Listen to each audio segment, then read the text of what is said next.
oyentes de Radio Sefarad y bienvenidos a una nueva edición de Identidad desde Uruguay. En esta ocasión contamos en los micrófonos con Maximiliano Diel. Hola, Maximiliano.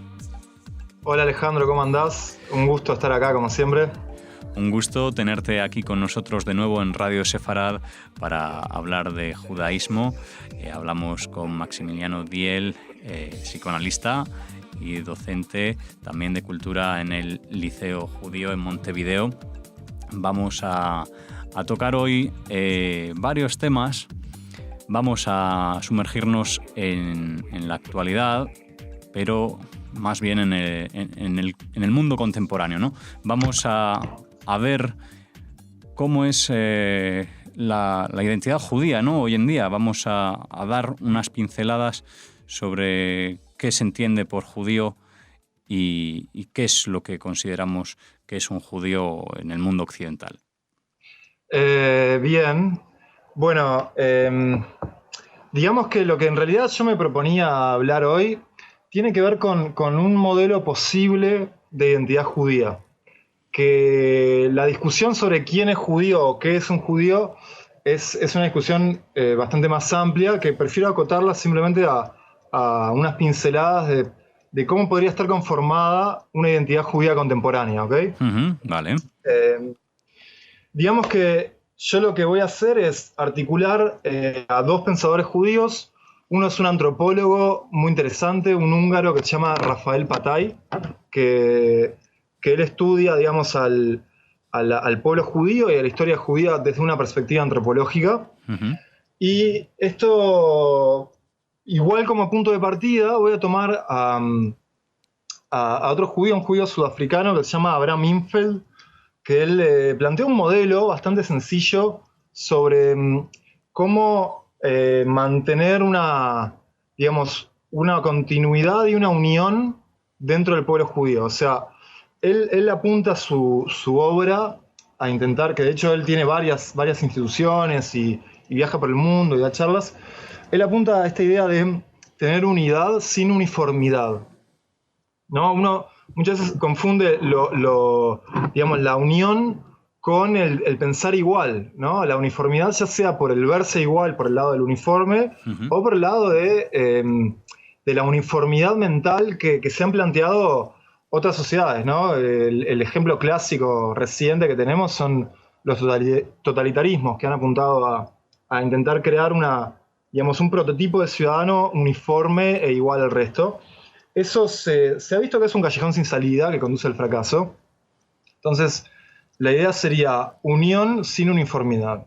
Entonces, para esto, él plantea un modelo que, como todo modelo, puede ser muy criticable, porque los modelos tienen esto tan general que intentan abarcar tantas experiencias distintas y que muchas veces lo que ocurre es que terminan excluyendo gente o terminan excluyendo experiencias. Y en realidad yo los voy a cruzar a estos autores porque lo que me interesa es plantear que es una manera posible, es una metáfora para pensar, pero no es la única. O sea, no es una cuestión absoluta de que si alguien no tiene estas bases del judaísmo, entonces ya la podemos dejar de pensar como judía. No es eso lo que apunto, sino que es más bien un modelo sencillo, transmitible, simple, de cómo cuidar la experiencia judía. Me parece que esta es una expresión valiosa, ¿no? Cuidar una experiencia. O sea, lo judío es algo que uno, en la gran mayoría de los casos, no elige y que uno tiene experiencias con eso y que uno puede elegir hacer algo con eso. Y ese hacer algo puede ser intentar cuidarlo y transmitirlo o dejarlo caer, como ocurre con tantas cosas que no vienen heredadas, que uno las deja caer porque, bueno, no es para uno. ¿Se entiende? Es decir, podríamos dirigirnos hacia un mismo lugar, pero por diferentes caminos. Exactamente, o sea, yo lo que quiero decir con esta charla es que no es un modelo único, sino que es más bien una metáfora simple para pensar cómo se ensambla o cómo se sostiene una identidad judía.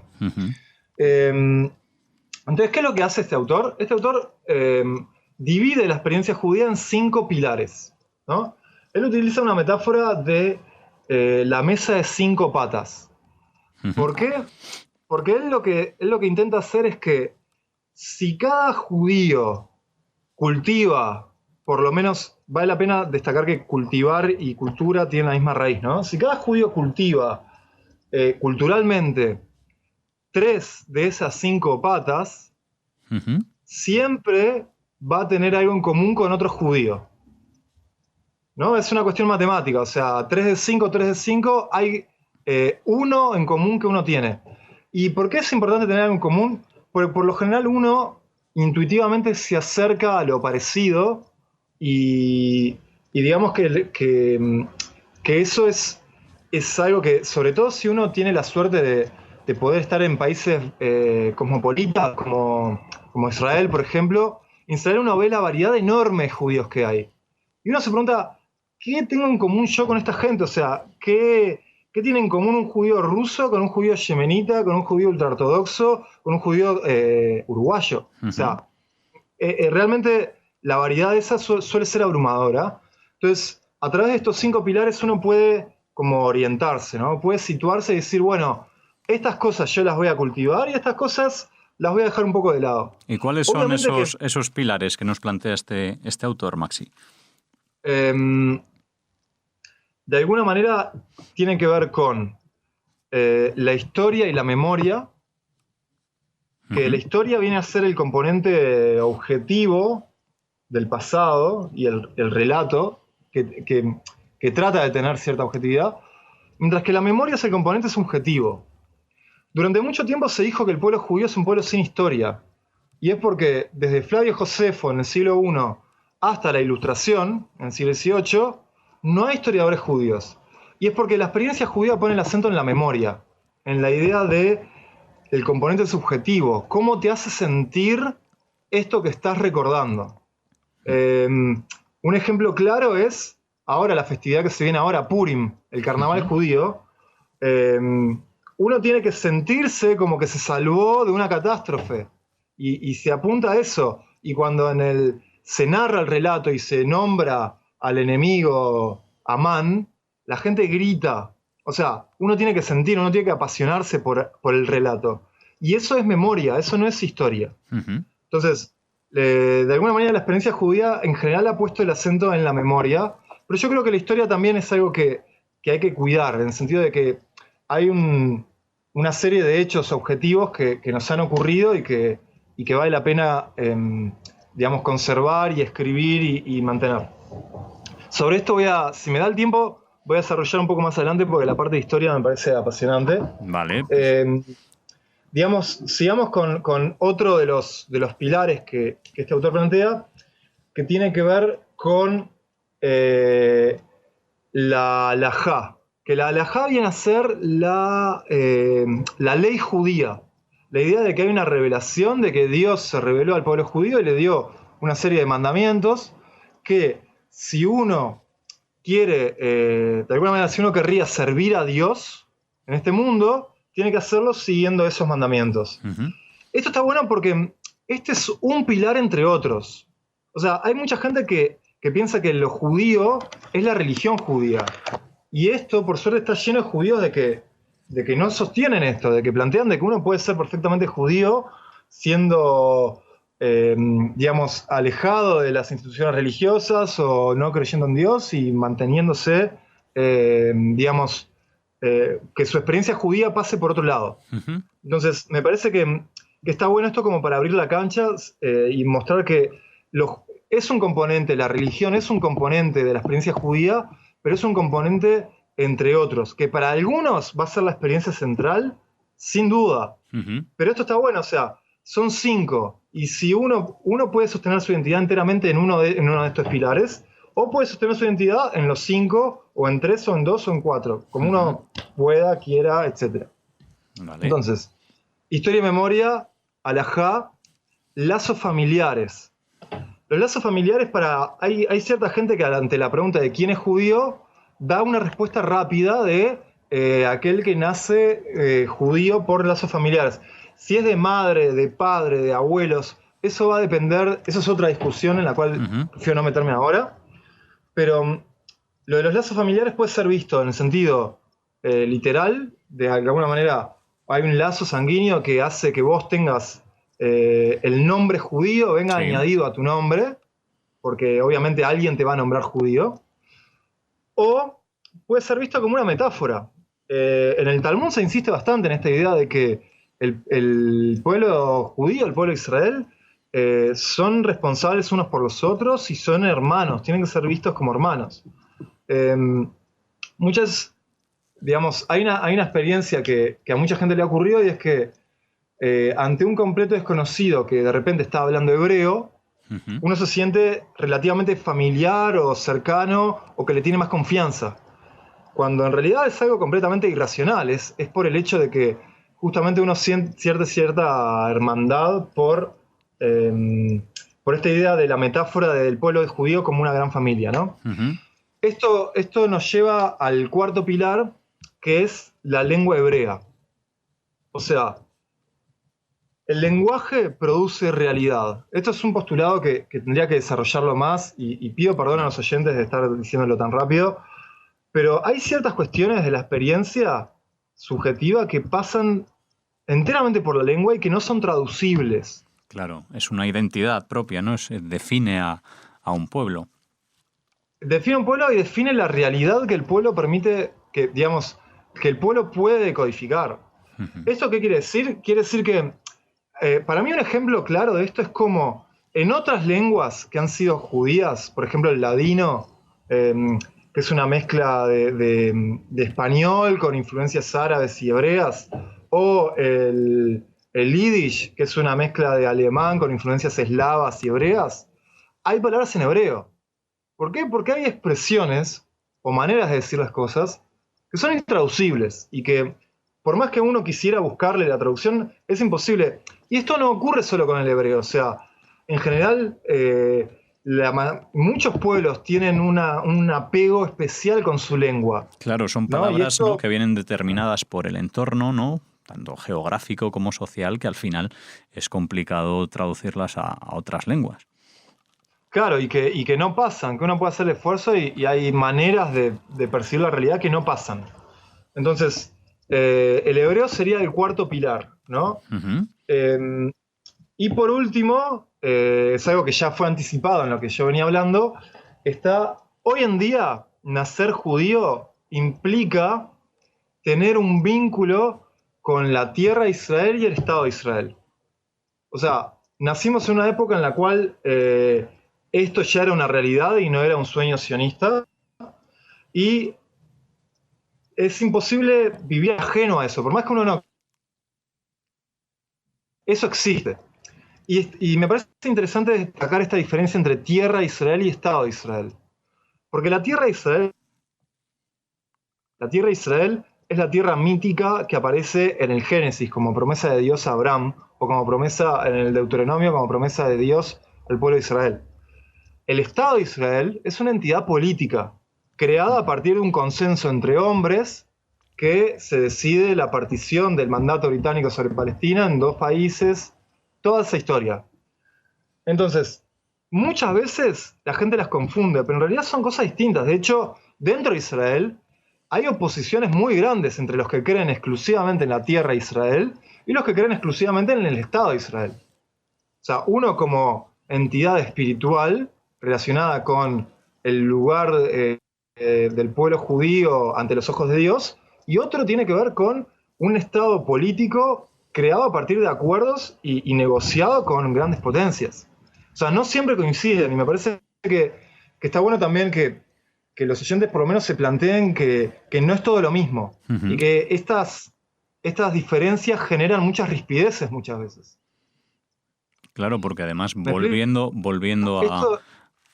a lo que comentabas antes de denunciar estos 5 pilares, ¿no? Al final no son únicamente dentro de las variaciones, ¿no? Porque nos gustaría, evidentemente, poder desgranar cada uno de los puntos, que son muy amplios y habría que explicar muchas cosas y tienen muchos matices y bueno, y además de matices, ¿no? Muchas reflexiones dentro de los mismos, como el que estás comentando aquí en la parte de lo que es la tierra de Israel, lo que es la tierra de Israel y lo que es el Estado de Israel, ¿no? Pero Totalmente. habría que tener en cuenta, ¿no? Volver a ese punto de tener al menos esas tres patas, esos tres pilares comunes para formular, ¿no? Una identidad de grupo, que si quieres lo podemos derivar hacia ahí. Claro, o sea, digamos que cuando yo planteo estos 5 pilares como un modelo posible, obviamente que es una pincelada muy gruesa y que cada una de estas cosas tiene sus matices y tiene sus bemoles y hay que aclararlo.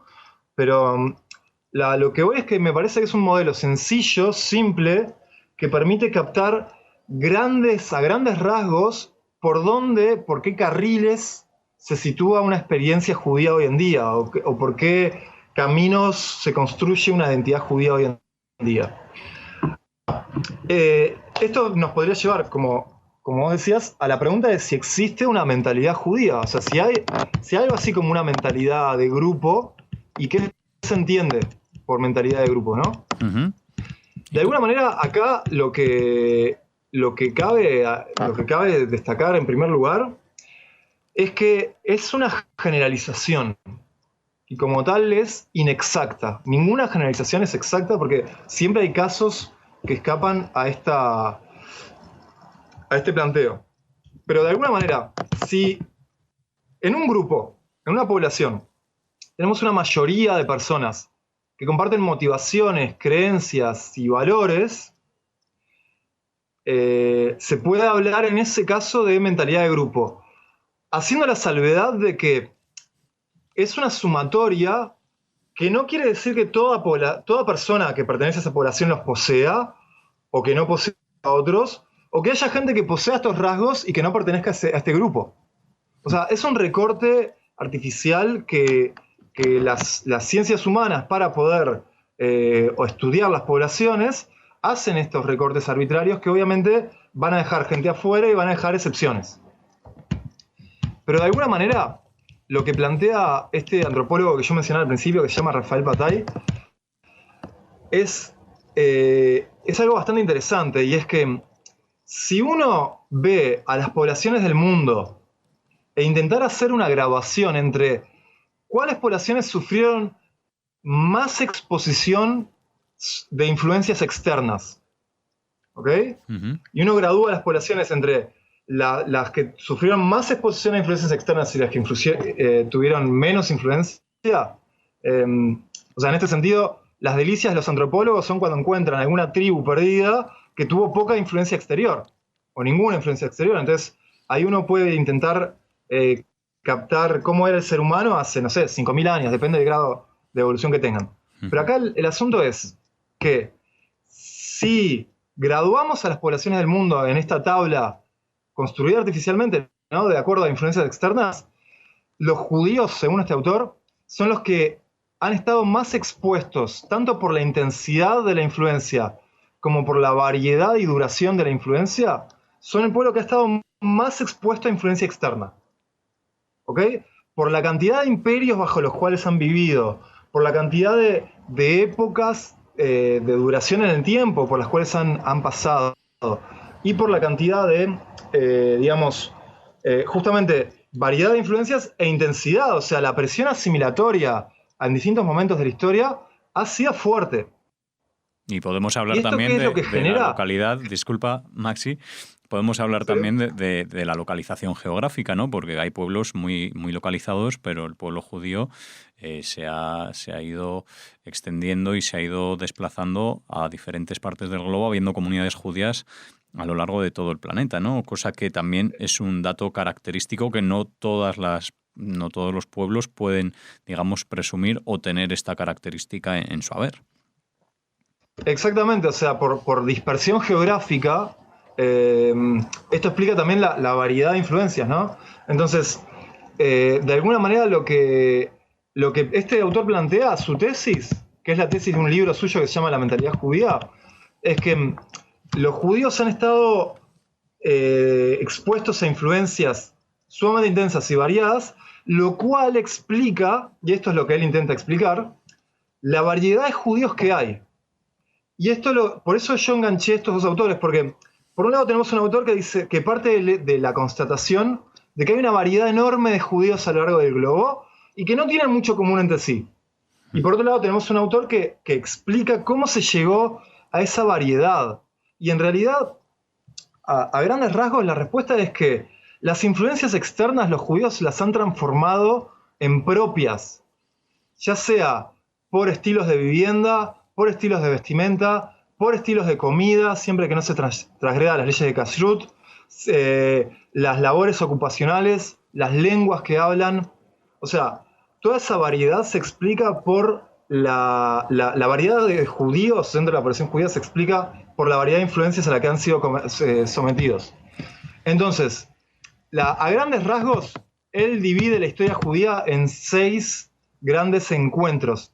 Yo los quiero mencionar solamente medio rápido como para ir terminando, porque entiendo que estamos ya llegando al final. Los mencionamos para que nuestros oyentes, además de los otros 5 pilares que hemos comentado anteriormente, puedan establecer una relación y una reflexión de estos otros 6 puntos que nos vas a citar así brevemente ya para terminar.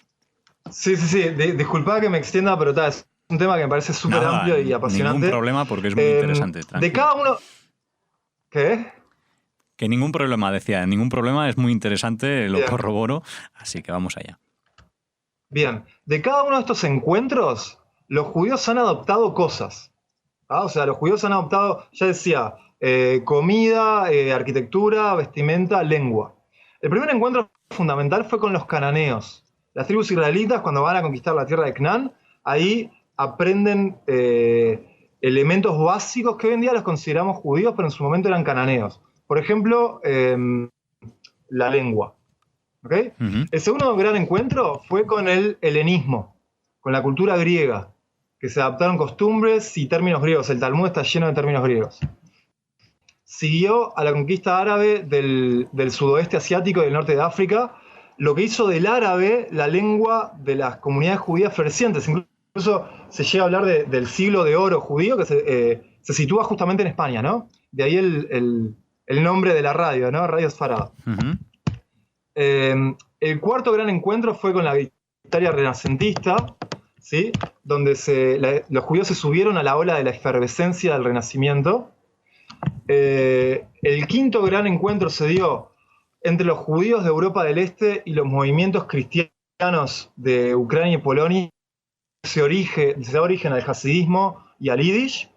Y el último gran encuentro, que es del cual todavía no sabemos el desenlace y del cual hasta hoy en día vivimos las consecuencias, es el encuentro entre los judíos y la cultura occidental, en este encuentro que se llamó Ascalá o Ilustración Judía, y que esto llevó a la emancipación de los judíos, es decir, la igualdad civil de derechos. Cada uno de estos encuentros generó cambios dentro del judaísmo. Y yo estoy diciendo todo esto también para demostrar que el pueblo judío es un pueblo que se ha sabido adaptar a cada época, que no es el mismo el judaísmo el que nosotros hoy en día vivimos, o la identidad judía que hoy en día planteamos, que la identidad que se planteaba hace siglos. Y me parece que tener noción del cambio de otra manera en el mundo. Sin duda, una identidad judía, exactamente, sí, perfectamente, Maxi, una identidad judía que se ha ido conformando a lo largo del tiempo desde diferentes puntos, desde diferentes zonas geográficas y a través de todos estos valores que nos has transmitido y estos pilares que también nos has enunciado en esta identidad desde Uruguay. Bien. Que lamentamos tener que terminar aquí porque se nos acaba el tiempo. Maximiliano Diel, agradecemos como siempre tu colaboración con nosotros en Radio Sefarad y recordamos a todos los oyentes la página web del Mensuario Identidad, que es mensuarioidentidad.com.uy. Maximiliano, siempre que quieras aquí estaremos en los micrófonos de Radio Sefarad para recibirte. Muchas gracias. Muchísimas gracias, Alejandro, y muchas gracias al Radio Sefarad por este espacio. Un gusto como siempre. Hasta la próxima.